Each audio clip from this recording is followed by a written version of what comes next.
What up, guys? Mad Viking here. It's been a busy day, a busy week.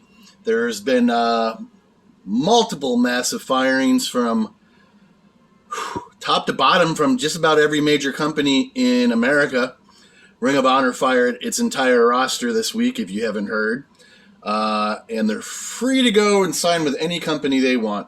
There is rumor that some of them have already been scooped up by AEW.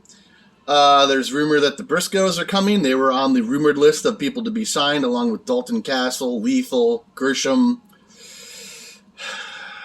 Danhausen was not on that list, but people seem to think he's going. But with all these massive firings, I think a lot of that would change.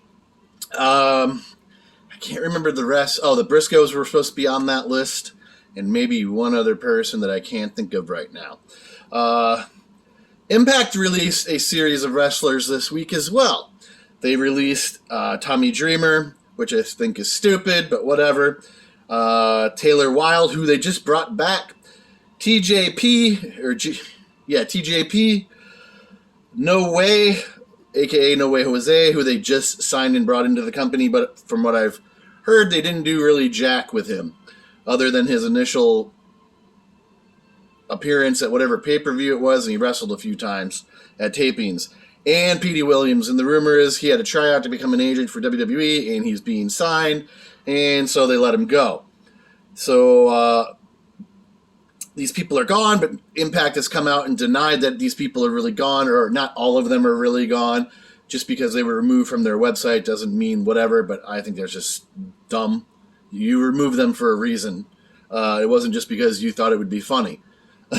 But just this evening, they started off the day by firing a VP of Creative Services in WWE who's been with the company for 15 years. He was given that position back in 2012, which is Stan Stansky, so that shocked a lot of people. Him, along with 7 other office names who weren't released, were also fired from WWE.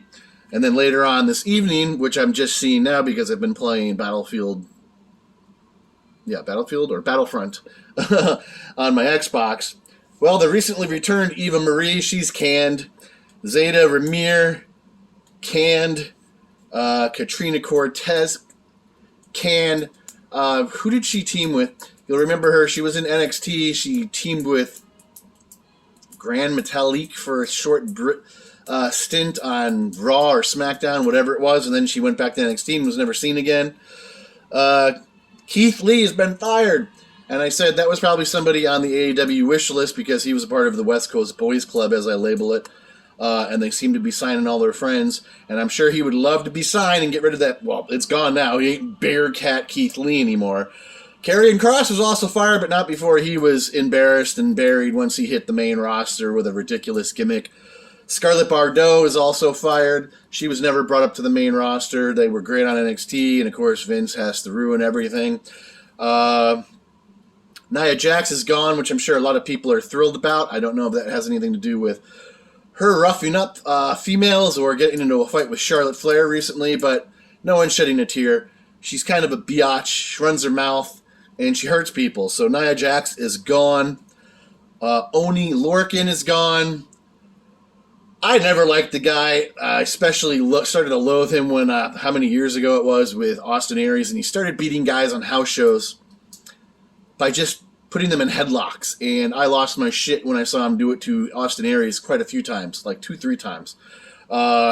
He was put in different tag teams. No, not really. Not Danny Burch. Is that his name? Yeah, Danny Burch, who I think still has a job. But Oni Lorcan is gone, which to me is probably a long time coming. He's a decent wrestler, but, I mean, I don't know. Frankie Monet, I can't think of her other name, the wife of, I'm having the brain fart. Is this character sitting around here anywhere? His figure? Morrison. She is gone. I was kind of shocked that they signed her to begin with. She's a little bit of an older girl. Put on a lot of weight, but she seemed to have maxed out. They did use her quite a bit when she first came in, but obviously once Triple H was replaced, she was basically off TV. Brianna Brandy, who just, I think, got called up to the main roster with that group. I don't even know what the hell they're called. She had just been in NXT for a little bit before COVID hit, and she wasn't really used. I think she was just thrown into that group as a female because there was that other group, the Mexican group, and they had their female. But there was too many people in that group, and the group was kind of obnoxious. I never saw her wrestle a good match. It doesn't mean she wasn't a good wrestler, but she's gone. Grand Metalik is gone, and I think he recently asked for his release. I know he asked for it a few years ago, but so now he's finally got it. Lince Dorado is gone as well. I know he wanted his release a few years ago, too. Mia Yim, I knew that was coming, is her figure here. This is probably it, guys. If you don't find it, that's probably her. One and done. Oh, her stupid Retribution figure that no one's going to want. Harry Smith Jr. is gone. Before COVID hit, I saw him come to an NXT house show. He was a special guest, and they were obviously trying to woo him because they wanted him to go and be signed to NXT UK, and he was supposed to get into a big feud with Walter. COVID came, COVID hit, he didn't go. I think he got on one dark match for SmackDown, and that was it, when it was announced back in April that he was signed. And I think that's a loss for them, really, I mean, just for the legacy part, and he is a good wrestler. So Harry Smith is gone. Troy Baxter, who is on NXT, he's got that hot-ass girlfriend. I don't know how the hell he got her, but he's gone. Jessie Kamea, which kind of hurts me a little bit. That's what I miss about the NXT house shows. I don't know what it is. I like her. I like her. She's cute. So I'm going to miss not seeing her.